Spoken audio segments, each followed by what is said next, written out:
Are you thinking about starting a home-based business? Or have you just gotten started and have some questions or looking for inspiration? Well, you're in the right place. Today's topic is how to start a home-based business, hosted by the City of Mississauga and presented by the Mississauga Business Enterprise Centre. Little bit about MBEC, which is how we're fondly known, is we are that central source for small business information and guidance, part of the City of Mississauga's Economic Development Office. Focus specifically on small business. Everything you need to know, you just have to remember mississauga.ca/mbec. That is our landing page, and it will take you over to our microsite where there's a whole bunch of information for you. The future is unlimited. And we ourselves are relatively new to Instagram. So if you aren't following us, please check us out at Mississauga EDO. We're also on other channels like Facebook, LinkedIn, and Twitter. So we do hope that you will follow us, engage with us, let us know how you're doing, and also sign up for our newsletter. So when you go to mississauga.ca/mbec, head on over to the Futures Unlimited, scroll to the bottom, you're going to see all of those links there. So we hope to see you on social. And today, I want to welcome a few of our speakers as well as introduce myself. I'm Laura Dunkley, the digital marketing consultant at MBEC, and I will be doing the moderating of the chat. So please feel free to drop in a hi and questions and comments. I'll bring them forward to the team here today. And Susan Loveless, our small business consultant. She is the focus at MBEC when you have a key question. She's the one to help out as well as running our programs. And today she's going to tell us a little bit about how to start a home-based business as well as to moderate the discussion today. And then Seema Sanghavi, welcome Seema, say hi.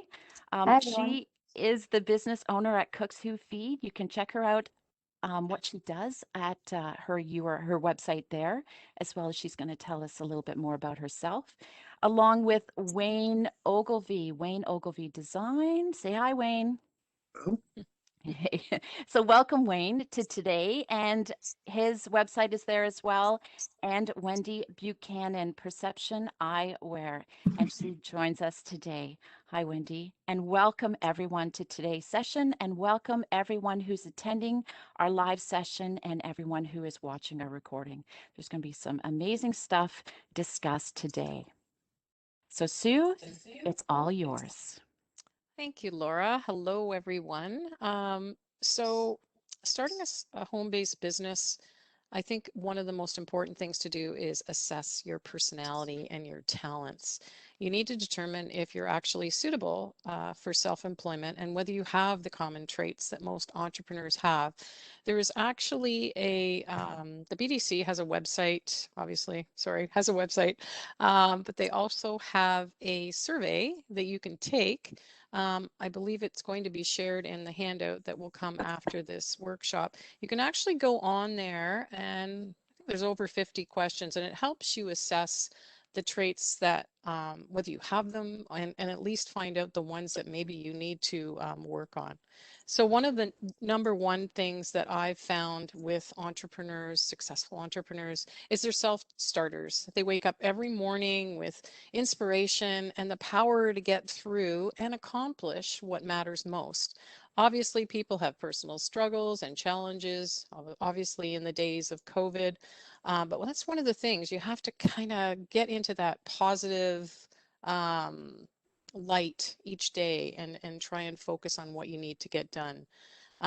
Detail oriented, like most people say, it's all about the details. It's so true. You need to focus on projects, plans, document the details that are needed to get the job done and keep your customers happy. One of the things that I did in my business, I was a franchise pizza owner for over 24 years.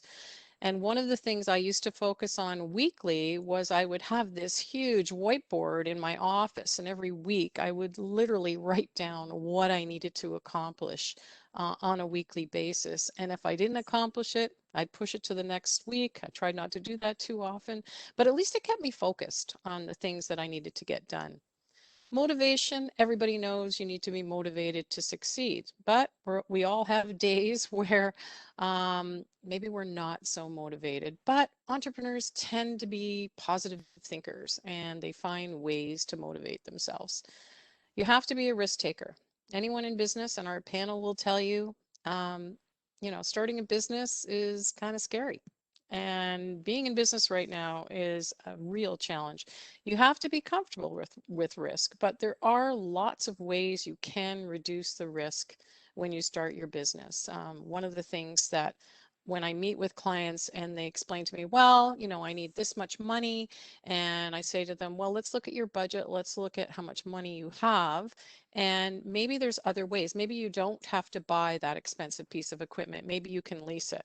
And also the barter system. Amazing. When I started my business, I was so surprised how many people would work for pizza. Electricians, plumbers.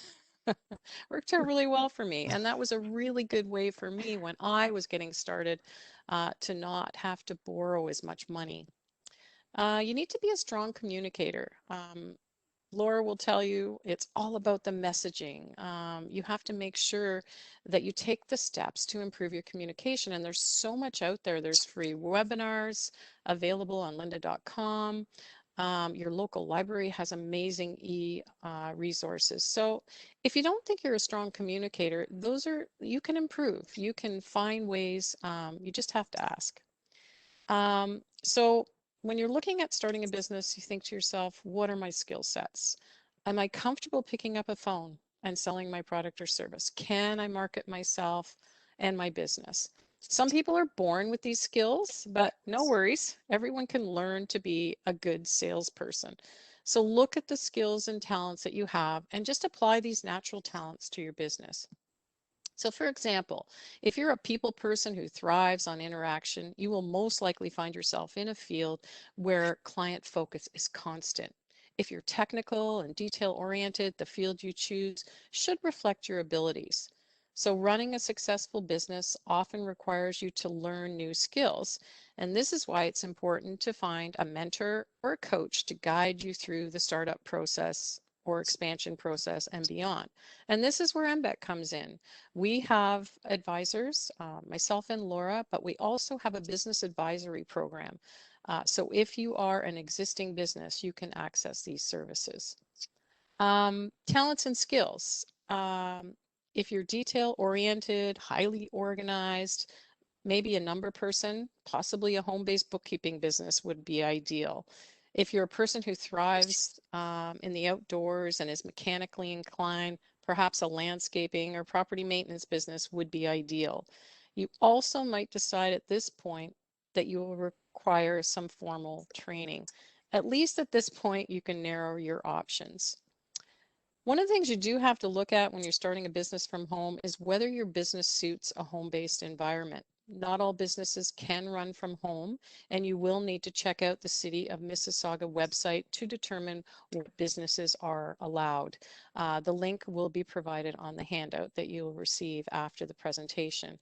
You also need to check with zoning, licensing compliance, and ultimately, will this business work for your family? Have a little powwow, have a little meeting, talk to everyone, find out, what do you think? Does this make sense?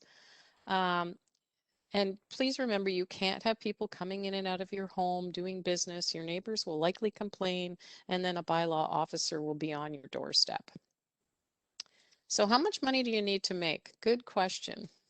When you apply for a job, what is maybe the first thing you look at? You look at the salary level, and that is one of the reasons that you're applying for the position. You have an amount in mind. The very same is true of a business. However, we don't always make money right away. The average business takes about 9 months to be successful, or sorry, to make an income.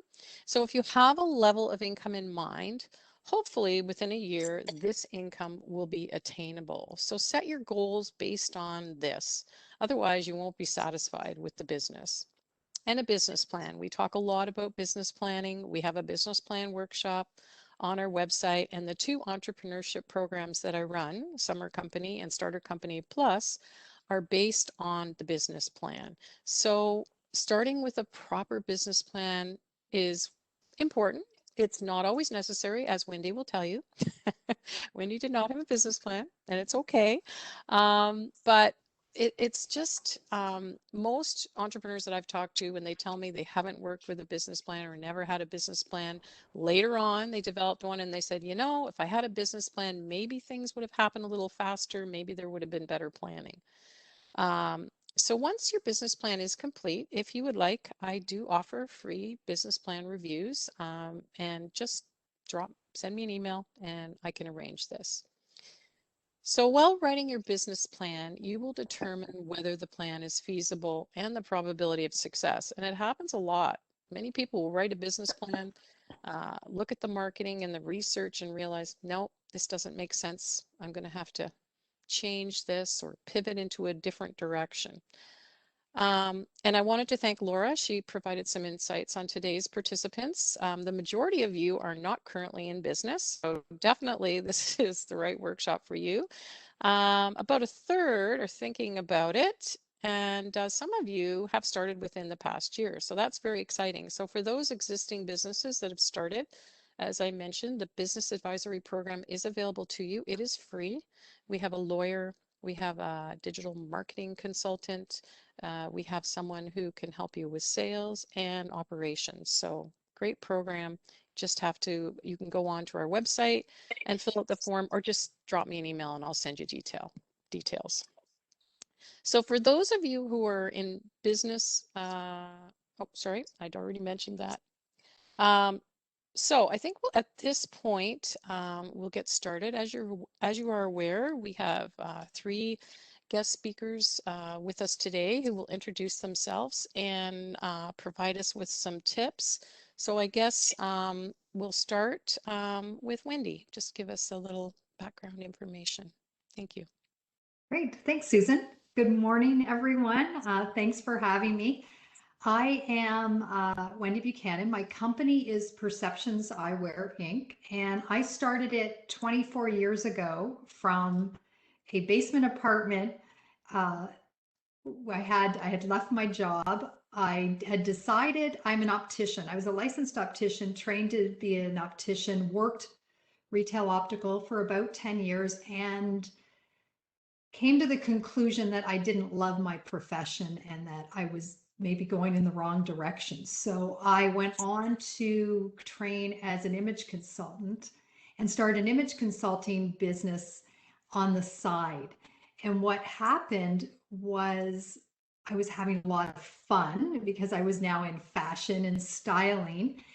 And one of my clients one day said to me, "You've got me all put together. I've got this great style, but now my glasses don't look good. And you're an optician. Why don't you get me some nice glasses?"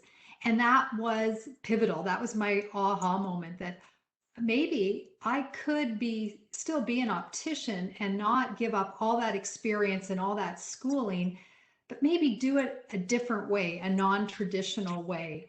And I created a mobile eyewear boutique. I ran the office out of my home, and I traveled the greater Toronto area meeting clients right at their home and office and fitting them with glasses. And I still do that. I still work from home, and it's been 24 years.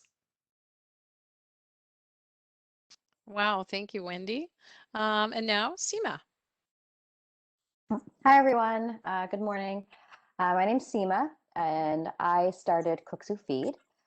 Cooks Who Feed is a social enterprise on a mission to fight hunger. And we do that through the sale of our kitchen textiles. We started with kitchen aprons. So I launched the business about 2 years ago. We started with kitchen aprons, adult aprons, and we're just about to launch our kids line. For every apron sold, there's 100 meals provided to the hungry here in Canada and also across the world. And we do that in partnerships with charities that rescue surplus food to provide immediate hunger relief. I think, similar to many people, I was in school for a long time. I have 2 bachelor's degrees, an MBA, thinking that I was going to go on a certain path. And I've had multiple jobs and just never felt like it was the right job for me. I've worked in different places. I worked for marketing agencies in Europe and in Belgium and in Amsterdam. And then I moved back to Canada in 2015 and was working for the Toronto Star, helping manage the star.com. And I did that for 5 years and still, loved the people I worked with, just never felt that it was the right job for me. And in 2016, I was fortunate enough to visit this NGO in India and that's where I got my inspiration from. The NGO was hiring and training women who don't have opportunity. And when I met these ladies, I felt like I needed to help them. And I thought, I'm going to start something and they will produce the products. And I didn't know what that would be. But then going back to my own passion, which is food, I'm a foodie.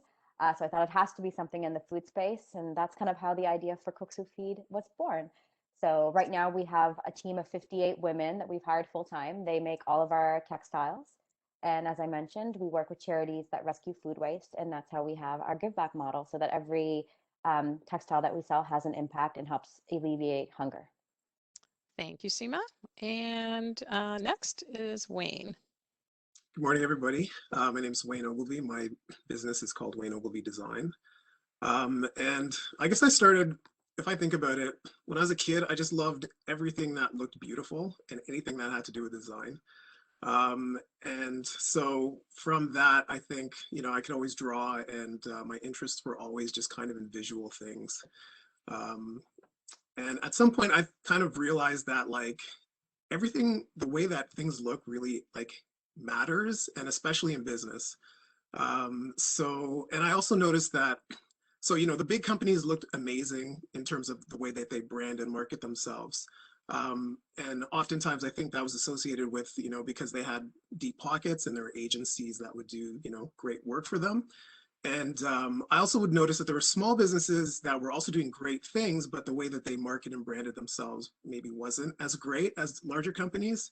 And so I had a bit of agency background. I worked in a few small agencies for a while.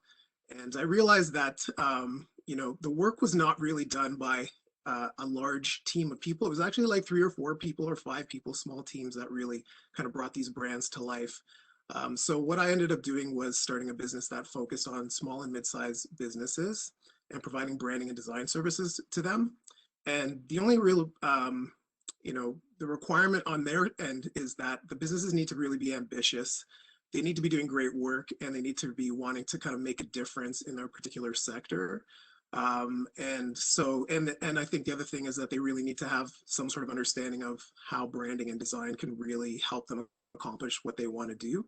So I really started to focus on that, and it's been 13 years. I started officially in 2008, but I have a bit of background previous to that as well. And I love it. It's super enjoyable. I love working with clients, learning about their businesses, helping them achieve their goals, and just really improving the way that they present themselves to the world. So that's kind of my background. Okay, thank you, Wayne. So the first question was why you got started at home, and it sounds like Wendy and Seema pretty much answered those questions. Wayne, why did home-based environment, why did you start there? Well, when I came out of school, it's pretty natural. I did a degree at York for graphic design, and when I graduated, it's fairly common. A lot of people will go the agency route initially, but I kind of wanted to test the waters and do a little freelance work. So that kind of, I really started with a desk beside my bed in my bedroom at that point. And after I kind of got out into the work world, I did a little bit of agency time. And I got a sense of, and I worked at a few small businesses as well, and I got a sense of how they did things. I kind of, I wanted to do my own thing, I think, as well. I was really clear about that. So, and a design business is really, the startup costs are very minimal. As long as you have, email, phone, a computer, an internet connection, some reference source materials and things like that, and a desk, you're pretty much good. So Homebase was, it was kind of a no-brainer, and I got some advice as well from people early on who told me, look, as long as you can stay at home base, do it. You keep your costs down as well, and if it's not impacting your business negatively in any kind of way from a presentation or a professional standpoint, then, kind of do it for as long as you can do it. And for the most part, I go out and meet clients, at their office and things like that. But the majority of the work is really, it's thinking and creating. And like I said, with, the tools that I described previously, that's all you really need to do it. So it was kind of a no-brainer for me. And again, it's specific to the type of work that I do. It really kind of fit, very well. Okay, thanks, Wayne. And I know that you actually have used co-working space. Yes. And that's typically for what situations have you used? So, okay, so my business, there's in the last few years, I've kind of it has multiple kind of focus points. So there is kind of the graphic design, the branding side of it. But in the last few years, I also started doing some consulting work, some facilitation. So we would do like kind of branding workshops for clients and things like that. So co-working spaces were good. Depending on the size of the team, sometimes it's nice to get people out of the office and into kind of a neutral space for them to start thinking kind of more laterally about their brand without, all the distractions of being in the office. So that co-working has, definitely helped in that kind of when I'm doing that type of work. But oftentimes as well, I'll go on site sometimes with larger teams, 10, 15, 20, it's easier for them to be on site. So I'll kind of go to their office as well. But so yeah, there's that option as well as when you have to go out for meetings, if you need a neutral space, co-working is a really, really useful option for sure. Well, I know when I went to see you on a site visit, you met me in your boardroom that you had reserved for the hour, and it looked very professional. Yeah. So yeah.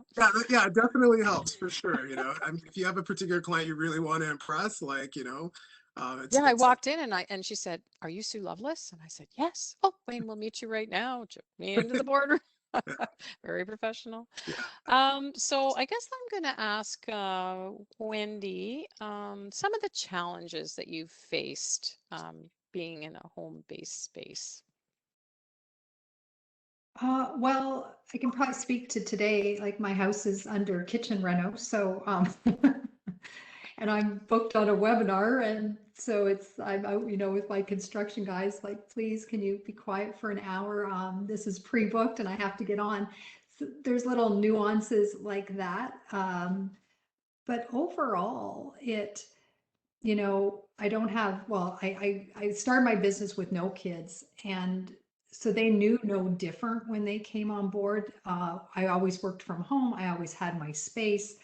I guess it is challenging, but I always kind of just rolled with it because the love of doing it kind of overtook any of the other challenges. So I always looked at them and thought, oh, well, it's not perfect. Now, in saying that, in the first few years, I did try to make it perfect and realized that perfect doesn't exist. And as long as you're trying to get that, you probably will be held back. If trying to get everything perfect made me stop doing some of the ideas that I wanted. So I had to really learn that it wasn't going to be perfect. But I did try it in the first few years that I would be professionally dressed and I would have a suit on even if I was working from home that day. But I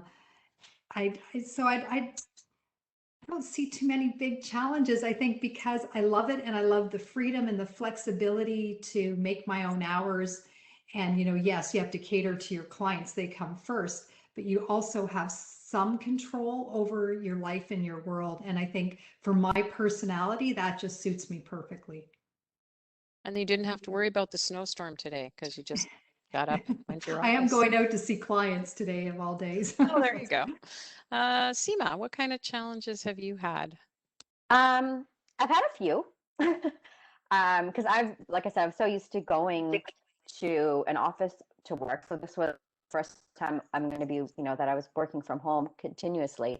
And I have 3 kids, all under the age of 8. So especially now with COVID and online school, it's hard. It's hard to manage that, right? Because they just see me as, oh, she's home, so I can ask her what I want. They don't care if I'm in a meeting or what's happening, right?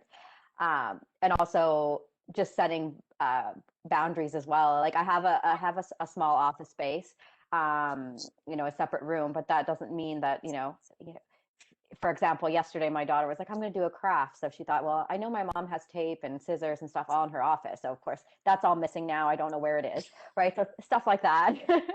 And also because I have a product-based business, a lot of my office when you walk in it's boxes of inventory, right? And now we're outgrowing that space. I've already have a small warehouse, but now we'll have to look at getting more space. So it's just managing that as well. And making sure that where you keep inventory at home is safe.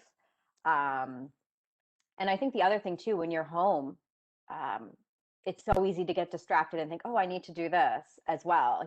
Oh, the dishes need to be done, whatever it is, right? So I think it's so important to have that schedule and to have that space where you're, okay, this is the work time and these are the hours that I work, especially when you have little ones too, because they will interfere. So it's okay, this is the time that I need to work, and just be really strict and firm on your scheduling and really stick to that. It's really important. Otherwise, yeah, you'll end up being dragged in multiple things, and with the kids, everything's an urgency, an emergency. So it's I feel like it's really important to have your schedule.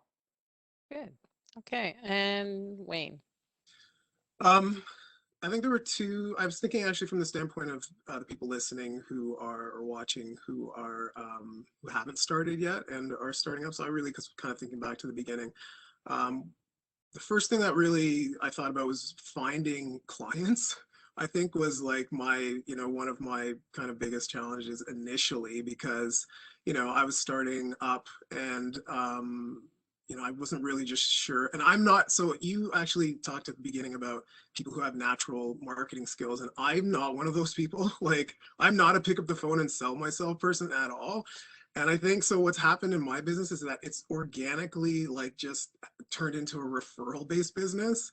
And I'm super thankful for that, because I'm not a pick up the phone and sell myself person. So what's happened for me is that I've been really fortunate that I have a really good network of, people that I know.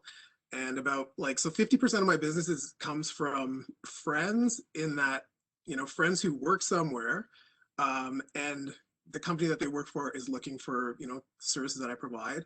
The other half of that, or friends who have started their own businesses. And the other part of that is, or friends who have friends who are looking for someone. And then the second part of that is referrals based on all of those things. So, once I get a job, I do a good job, the client's happy with the work, they'll refer me to someone else.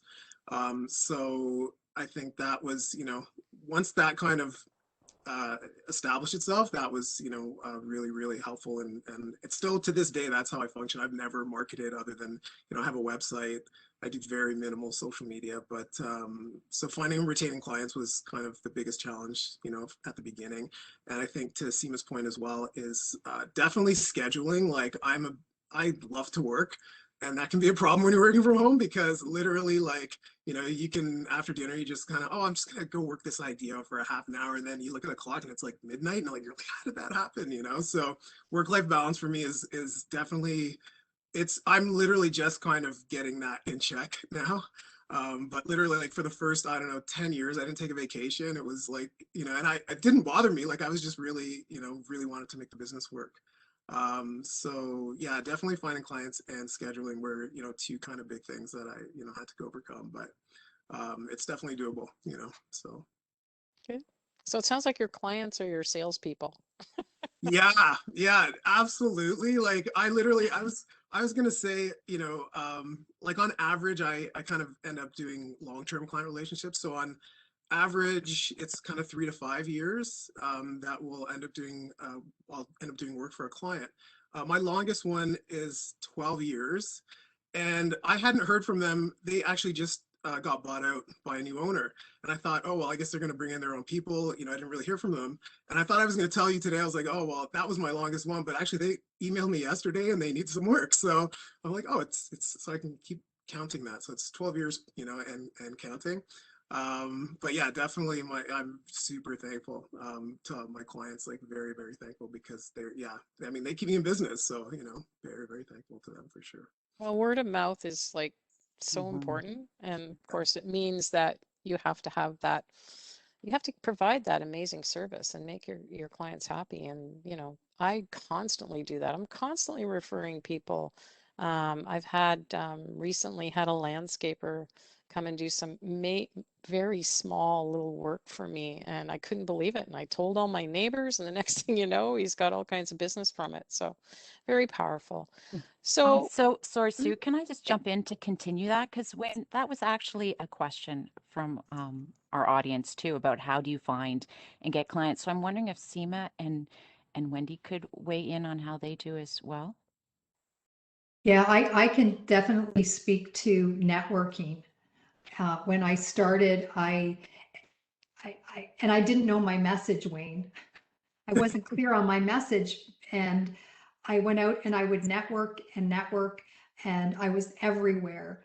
And I didn't have a lot of money to market, but I had time in the beginning because I didn't have a ton of clients. So I was out at everything I could be at, introducing myself. The more you network, the more you have to figure out what is your message and how do you get concise with that. And to this day, networking and referrals is my source of business. 80% of my clients are either repeat or referral business. And, the small new ones I get are typically from networking, and probably even more so than social media. I get a few through, the Instagram and LinkedIn channels, but it's my people talking about me because that has way more credibility than me talking about me. Um, so I do a lot of different things actually because I sell both. We sell both through our website. So through like I guess B2C and also what we sell to businesses.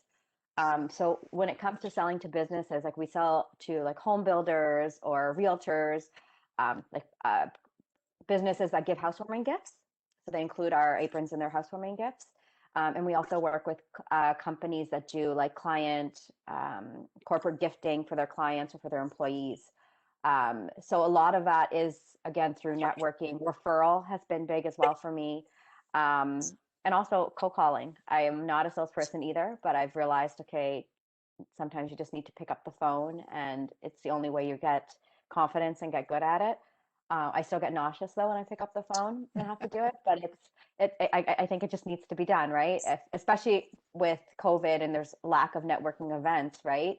And I find doing everything virtually is limited. You don't get to have your chance to talk to certain people. And so because of that, I think it's even more so important now to really pick up the phone and call people, for at least for bringing on business clients, for selling through our website. A lot of that is just being, consistent on social. Also, just we've set up some automations. I'm sure there's a lot that I haven't done that I could do, but what we have done is set up automations. We try to get people to subscribe to our newsletter so we can communicate. And we found that's actually the most valuable thing for us, is growing our subscription base, because you can easily communicate to people and they're engaged. And we also have things like, once they've come on to the site, that we send them an email, if they've left, if they've left something in their cart, as soon as they buy, we send them a thank you email. After 2 weeks, they get an email asking for a review. So there's certain automations that are in place, and we try to make it as personal. Whenever I send out an email, I use, I write it like I'm speaking to them one-on-one, like just certain things to try to create, to create engagement, to create loyalty. There's selling B2C. I'm still learning as I'm going, but I just find that just being consistent with, what our mission is and what we want to accomplish. And I feel like that's been key. Once things start to get a bit, back to pre-COVID times, we will be attending shows again. We did a lot of consumer shows before, and that was a great way as well, because then we could show the product, as well. So that made a big difference. So I guess the key is this: any touch point that you can have communication with your customers, you have to try to take advantage of that. So Seema, as you mentioned, COVID has presented challenges because a lot of businesses now are not allowed to network in the way they did and attend shows. But we'll ask everyone about the challenges through COVID. But has anybody found any opportunities through COVID? Yeah, Seema? Yeah. Yeah. No, well, one thing, it seems like everyone has taken up cooking, right? Mhm. All right. So that's helped me. And it's because when we first launched the business, we were really just selling to businesses in the hospitality space. And then with COVID, most of those businesses had to, reduce their operations or close their doors temporarily or sometimes permanently, unfortunately. So all that time and energy we put into building these relationships, that stopped. But what we noticed was selling through our website, that started to increase as more and more people started cooking from home and being interested in, and actually having time to cook meals at home all the time. So that's actually helped us. And I think also with companies who do corporate gifting, I feel like COVID has made companies look at more, providing gifts that are more socially responsible and sustainable and have a give back model. That I find has also presented itself as well. Okay. Anyone else have any? Yeah, for me, I a year ago was able to pivot to virtual eyewear styling, and originally thinking that's just going to keep me in the game until the world opens up. And what happened is it became a mainstay in my business now. So I offer it for people who live at a distance, and have now had fashion bloggers reach out to me to collaborate and to promote my services even bigger to all of their viewers. So I would never have thought, like January a year ago, that I would, first of all, I had a mindset that it likely wouldn't work, that I couldn't create the same experience that I do in real life. And I had to get over the old way of thinking and come up with a new idea. And it has been engaging and it's been fun. And now I like serve people all over the world um, virtually. So is So there anyone it's fun. famous or an influencer that you've been able to supply glasses to? They're all famous. Are they all famous? Yeah, they all become famous with their eyewear. Their eyewear becomes part of their brand, I think, too, because I am styling unique product and then the experience. So people, I think that their eyewear becomes their brand. I shouldn't say it is their brand. It becomes part of their brand because we're looking at them on a whole. Okay. Yeah. Wayne, so what about your business? How has Um, COVID affected you? Challenges, opportunities? yeah, so I've had I think initially I had a big slowdown actually. I think it was just the kind of uncertainty of what was going on. So for a couple months it was pretty quiet. And but I'm kind of used to, sometimes you have little lulls and things like that. But but really, I also learned that my business is very digitally focused, so it's kind of perfectly set up. Like in some ways, I wasn't really affected at all, despite the slowdown, because things did eventually pick back up. I think one of the opportunities was that I had a lot of clients who needed signage for example, if they were doing things when I have clients actually like throughout North America, so in the States, like Los Angeles, New York, Colorado, and different places like that. And so certain areas were kind of reopening sooner than others. So they needed like signage and, guidelines to help people navigate, like, where to go in physical spaces, what the protocols were for, hand washing and all those types of things. So, there's all this kind of COVID work that came in that, COVID kind of guidelines and signage and things like that. So that was an opportunity because obviously that didn't exist before. But I also kind of really, I think I learned that it really pays to have like a good solid network because again, like those things came in. I didn't really have to, I didn't, go looking for them. Like I had established clients, again, like long-term clients. So they just called me up and said, hey, we need this. Can you do it? And I think also, again, my business is very digitally focused. So much of what I do is, phone, email, courier, when you need physical things like that, but, a lot of web design and things like that. So so I was kind of, fortunate again in that way. And I think just generally, I think, as good business advice is just, if you're always willing to find solutions and ways to work through issues, because there's always going to be some sort of issues coming up here and there. I think that's, kind of an invaluable skill to have, like, because when times like this hit, if you've already got that mindset in place, then, you just like, well, this is just another thing, we have to find solutions to and work through. So So has Anyone tried the virtual networking at all? Anyone attended any events or found that helpful? Okay, I remember I told you I'm not like, I don't do the marketing. I'm not a networking person. So no, but actually, no, I'll say this. What I did was, and I wanted to say this before too, as well, like with, the question about people finding clients and things like that. And, if you're starting up, like definitely rely on like friends and family and, ask people, just let people know what you're doing and find out, because you never know, like, sometimes it's just one person removed. That's all you kind of need. But I think on top of that is like, just do good work, be a good person, because I think people want to work with people who are nice people. And you want, if you're going to pay someone for a service, you want, or a product that, you want it to be really good. So I think, I just wanted to come back to that. But the thing I was going to say was with networking, I just kind of reached out in my network, but just to see how people were doing, not for business, and I find that's why I don't like networking, because I find everybody's just there to sell you something. And I don't like that. I like to just know somebody and, get to know them. And sometimes, and when you get to know people and you find people that you have something in common with, and then you find common ground, and then maybe you want to do some business together, like that. I kind of like that organic approach a bit more. So yeah, that's my long-winded way of saying no, I haven't done any online networking. So reaching out and checking in, but that's the thing too.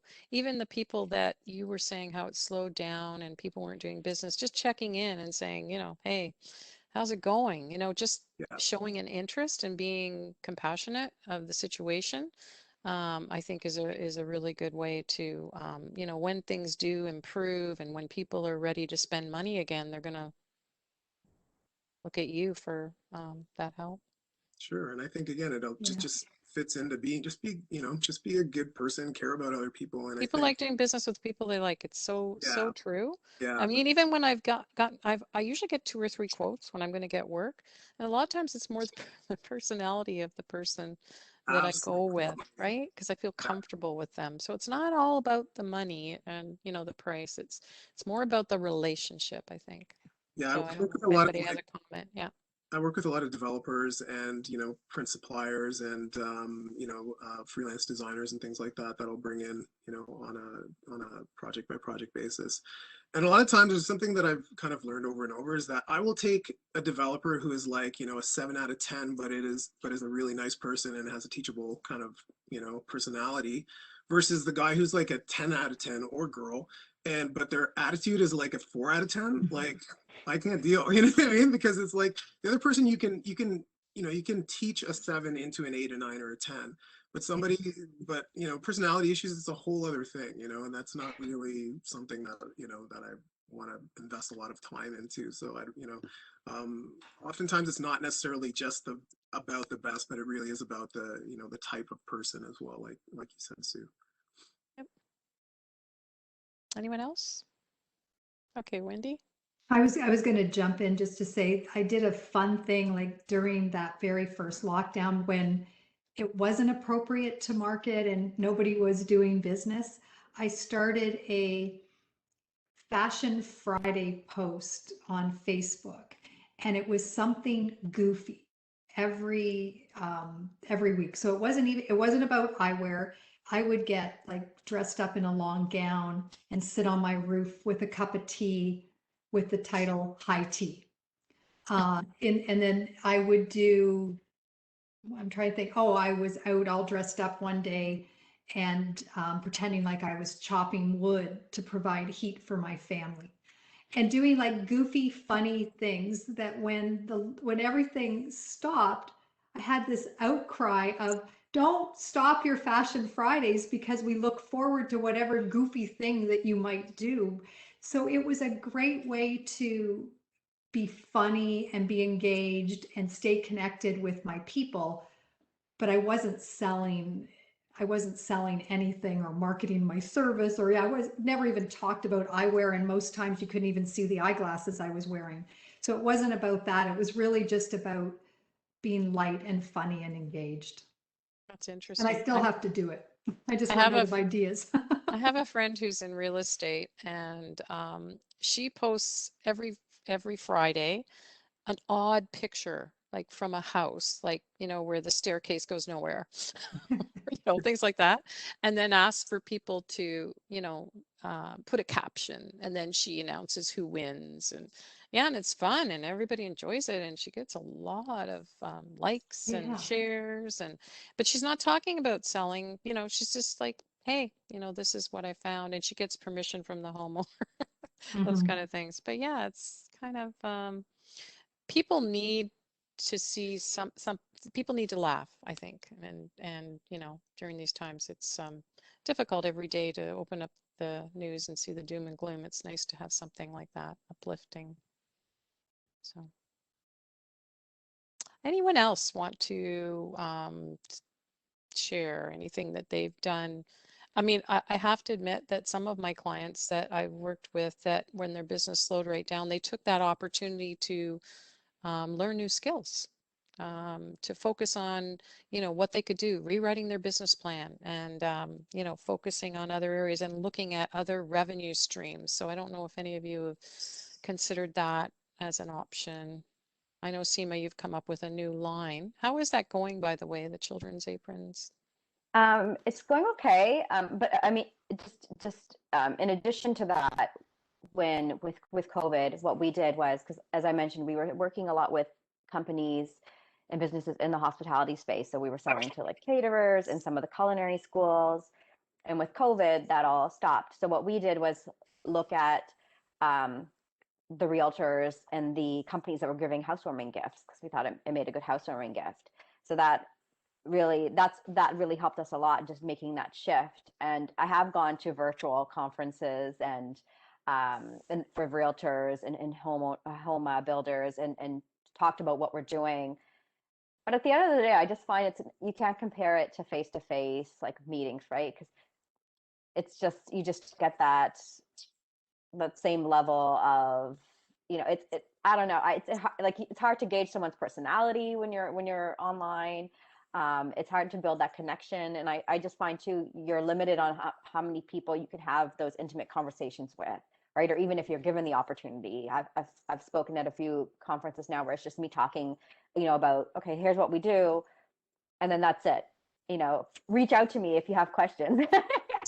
So it's really impersonal. I mean, I guess it's what you can do during these times. You do what you have to do, and but it doesn't compare to, being in a room with people and actually getting to talk to people. But yeah, the kids line we've had challenges. We've started production, but now, so all our production happens in India because we work with marginalized women, but India's on lockdown now. And they just told us that on Monday. So Monday afternoon, I found out, okay, at midnight, India's going on lockdown. So it was like, okay, what do we have to do to just completely come to a halt for production? And what does that mean now for some of our clients, our business clients who have orders? So now it's, okay, calling them, letting them know, okay, as of now, we're going to be a week late, but it may be later. Right. And part of your business model is that everything gets made in India. You can't just change your yeah, that's difficult.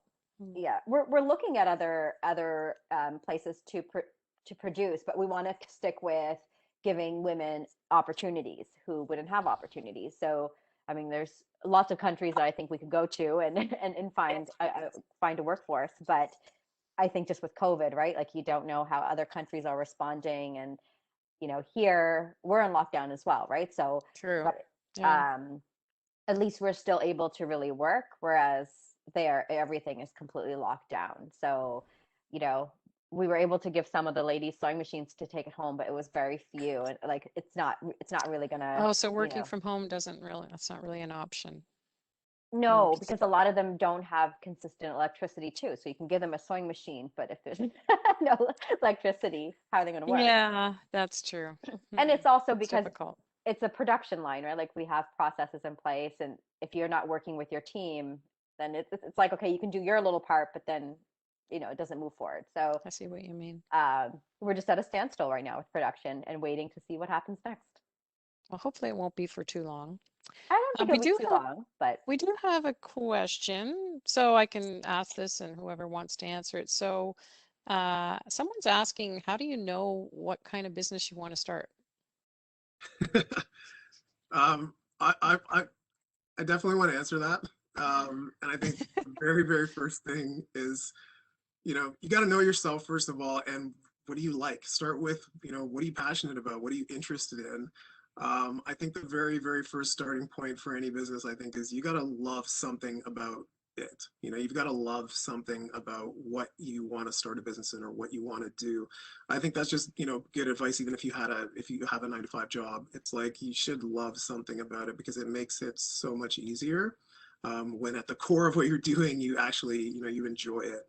So I think that's kind of ground zero, like very, very first thing. Start with your interests and your passions and, think about what you could do in that kind of area. Yeah, I think just to add on to that is, I think a lot of people try to like glorify entrepreneurship and make it seem so nice. Oh, you work from home, like, but I think, and until you do it, you don't realize how hard it is. And like Wayne, you were saying, you didn't take a holiday for 10 years. Like, yeah, like that happens, right? Like it's you're working, there's no 9 to 5. There's, you don't really have a work-life balance. Like you're just really trying to get your business off the ground. So I think if you don't love it, it's really hard. That's going to make things even harder. So I think, if I look at the entrepreneurs that I know that I think, have been really successful, they're not smarter than anyone else. They're not, they just don't give up, and there's a consistent drive. And I think that's the main thing. Like you don't have to be, the smartest person, or, it really comes down to how long can you be in the game for, and eventually you will succeed, but you have to have that grit, and I feel like that only comes when you're passionate about what you're doing. And I don't think you have to know all the answers to get started, because No. you just have to get started, and things evolve. And like a client might say, how come you can't do this? Or can you do this? And all of a sudden you have this other idea and go, oh my gosh, I can do that. I didn't even know I could do that. And you don't know that until you get in the game. Once you get in the game, then these people pop up that help you, or you get more ideas, or you build on the foundation that you start with too. So I really believe that you have to get started. Yeah, I agree with that 100%, to your point. And I think, okay, so I went through the Starter Plus at MBEC, the program, and it was great. Sue and Laura were great. We had a lot of, great mentors, and just a lot of good business coaching advice. So if anybody, is thinking about doing it, definitely highly recommend that you do it. But I'm also in Wendy's camp, where I'm not a big fan of business plans. So Sue, I did write a business plan for the program. And it was excellent. Susan's covering her ears right now. She doesn't. So I did write a plan, but the thing with business plans is that I find that, like, you write this thing, you put so much effort into it, and literally, like, the next day, for example, the cost of something changes, and then you have to go and, like, redo your numbers and all this kind of stuff. So that's why I really like Wendy's approach as well, where I think it's to just get started, take a step, because once you take that first step, like, your perspective changes, and then you see things that you wouldn't have seen had you not taken that first step. And once you take that first step, and then, you see a few new things, then you can take another step. And it really is just kind of that one day at a time, put one foot in front of the other.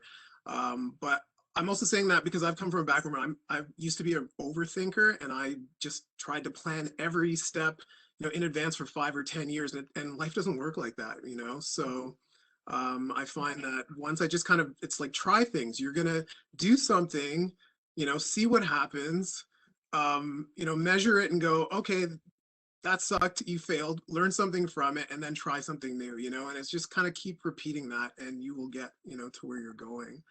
I think as well, like, just one really quick thing is, like, when I started, like, really, really first started out, I remember, I was charging for a particular service, I was charging $500. And then a number of years later, I figured out how to charge $5,000 for that same service, right? And then a number of years later, it was like $50,000. And it's really, but you couldn't have planned for that, like, you have to kind of take it a step at a time, and take your experiences one day at a time, and learn from your mistakes, which are natural and are going to happen, and just kind of, keep going forward.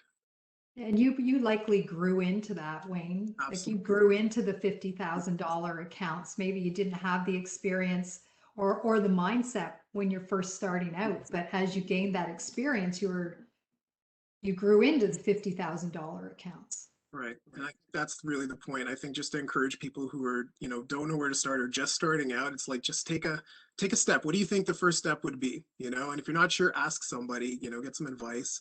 Again, MBEC is a really great resource for that. I had a really good experience there. It was very helpful for my business as well.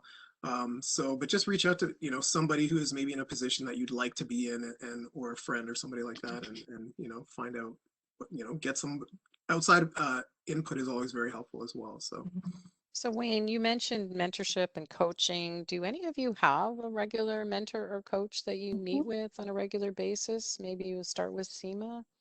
Yeah, I do. I got funding when I first started through Futurepreneur as well, so like a business loan. And with that program, I also was assigned a mentor um, who I have right now monthly meetings with. But in addition to that mentor, also just through like I've gone through an accelerator, an incubator at like the Fashion Zone at DMZ. So I've kept in touch with some of the advisors there as well. And just, I find it it's really helpful to have people that you can, especially as a sole founder, it's helpful to have someone even just bouncing ideas off of. So I try to always look for people who are in a position where I'd like to be. um, and also who obviously have skills that I know I lack in. So that's two things that I look for.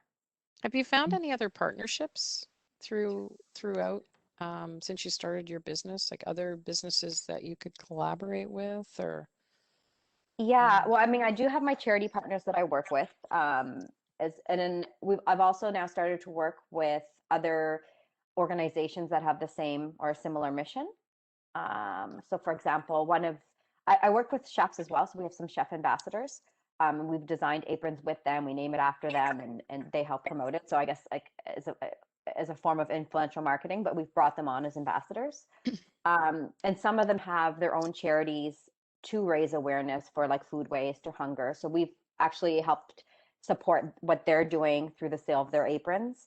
And also right now we're actually designing an apron with World Central Kitchen, their charity in the US that they have volunteers that go to places where they've just had like a natural disaster. So they provide like a crisis hunger relief for, when there's ever a natural disaster. So we're working with them now to create their apron. And part of the proceeds will go towards the work they're doing as well. So I'm actually very open to working with organizations that have a similar mission.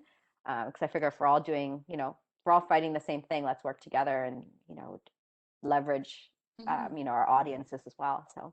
And Wendy, do you have a mentor or coach? Yeah, so as much as, I joke with Susan about not having a business plan when I started 24 years ago. A year ago, I decided to create a new business as well. That's a training business that teaches my process to other opticians and optometrists.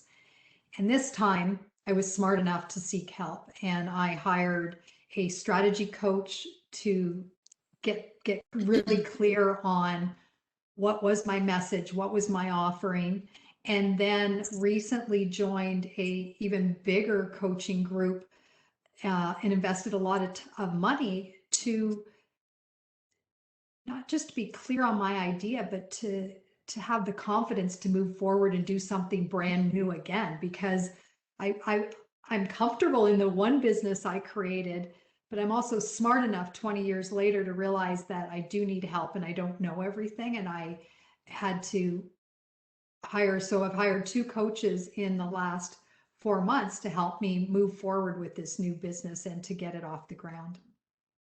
Cool. We do have a question, so I'm just going to throw it out there. What are the best strategies for self-discipline and establishing a routine schedule as a home-based business owner? Who would like to start? I'll jump in on that.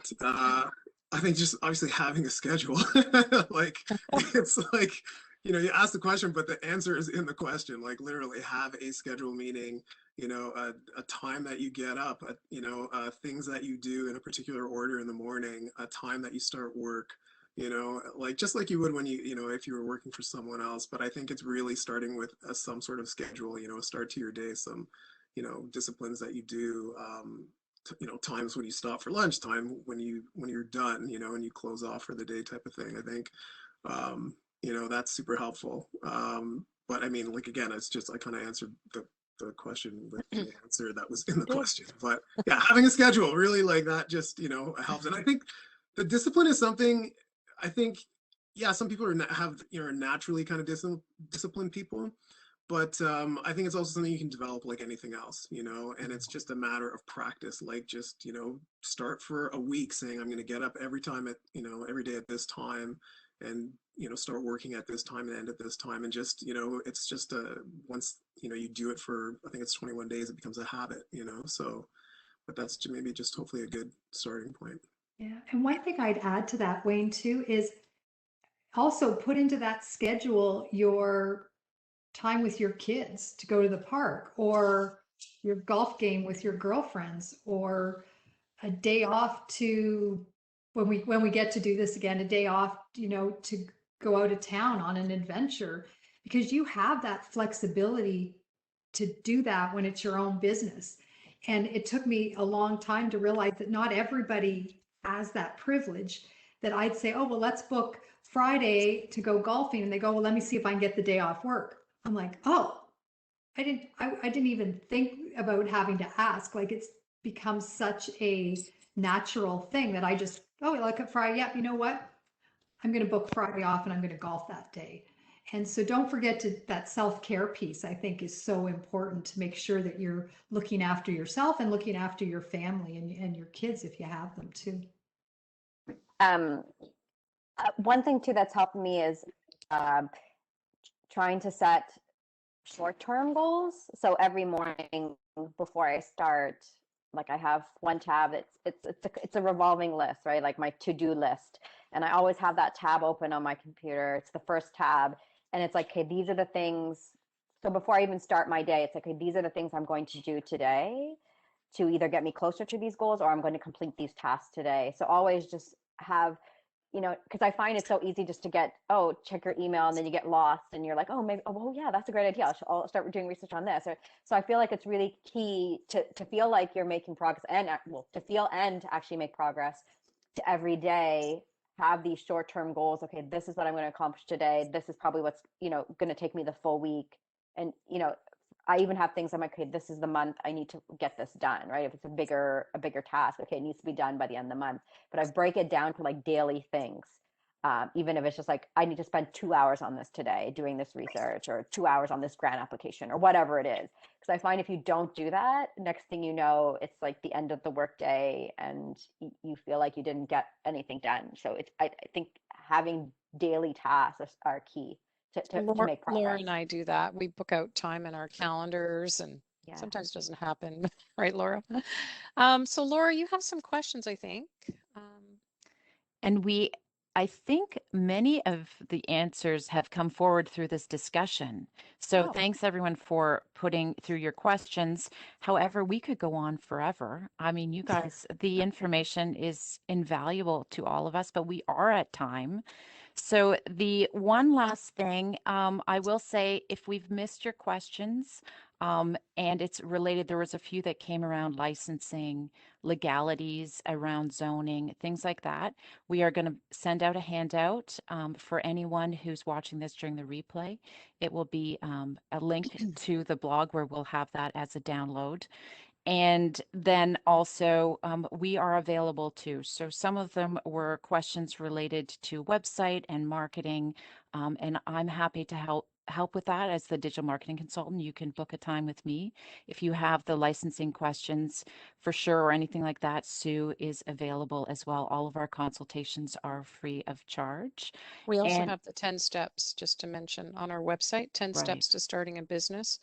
Excellent. It's got all the links in there. I think it'll answer most of your questions. But again, if there's anything else, you're welcome to email me. And the one thing to do, I would love a roundtable. Is there one book or something you've read or something that you have done during this pandemic that has inspired you that you could maybe pass on to our listeners? Yeah, so a really good friend of mine who's also an entrepreneur, she gave me an amazing book called The Reinventionist Mindset. It's by Joe Jackman, and he's actually a Toronto-based agency called Jackman Reinvents. And it was just a great book. It's a great book, even if you don't have a business and you want to reinvent some portion of your life. So it's something it's the book is it's really easy to read. It's just kind of quick antidotes by chapter, and then there's actually a workbook section in the end if you want to kind of reinvent your business. So I actually worked through that in the, I had a couple months where I said I was a bit quiet, so I worked through that, and it was really, really helpful, because I think sometimes, you're so busy doing work for other people that doing work to actually build your own business sometimes, falls a bit to the wayside. So that was it was a great read that I'd super recommend. Thanks. Anyone else? Wendy? I loved the book, and it is probably quite appropriate for anyone that's just getting started or trying to figure out what that idea is. Start with Why by Simon Sinek. Because if you can get to your why, not only will it help you with your business plan, it will give you longevity as you build your business, to go back to why am I doing this, when you have those crazy days where things maybe aren't just coming together nicely, and go, why did I decide to do this? And you'll be able to go back and reflect on that, and it'll motivate you to go forward.